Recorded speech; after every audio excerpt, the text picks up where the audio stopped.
para walang ma-reject. Okay, I hope so.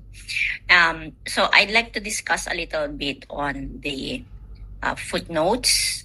So syempre again, to remind you, the definitions of ibid is ibidem, which means the same, refers to the same author and source, okay, immediately preceding reference. So, alam na natin yan. Okay, so for example, you have written your first reference, tapos parehas lang yung kinuhanan nyo dun sa footnote 2. So, lalagyan nyo sa footnote 2 ibid.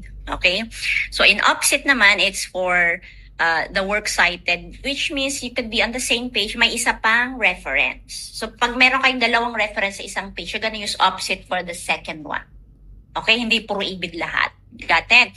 So ibid means we're going to be immediately preceding reference. Yung isa naman is prior reference by the same author. So how is it? Ganito siya. So example ito. So the first footnote is yung reference niyo is si R. Poirer. Okay? So ilalagay niyo yung complete details nung sa footnote niyo dun sa first na footnote niyo on that page. Then if you have on the third paragraph, parehas lang si Poirer din, ilalagay niyo na yung ibid. If it's the same page, then no need to put the P something. But if it's a different page nung reference pero parehas lang dun sa unang paragraph, you have to put the P and then other P. So you can see that you're referring to the same reference here pero ibang page nga lang doon sa reference na yun. No? So that means maybe yung first paragraph nakuha niyo sa, yung introduction yung nakuha niyo kay Poirer sa page 4. Tapos yung analysis niya or yung definition niya is nasa page 9. So you will put 2 on the footnote and ibid P9. Okay? Now, if you have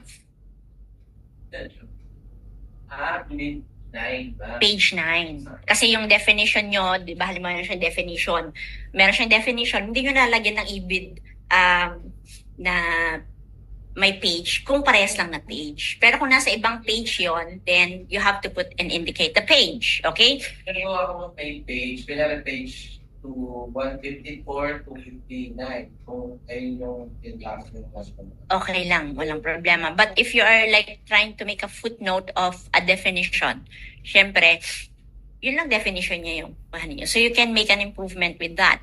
Okay, so ito naman, on the third one, we are talking about the same page. We are in one page. Nasa isang page lang tayo. Okay?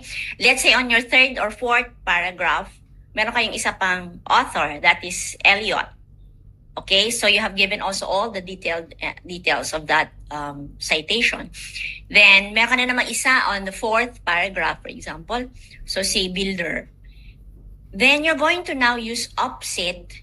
If you want to refer on the fifth paragraph, nabanggit mo na naman si Eliot.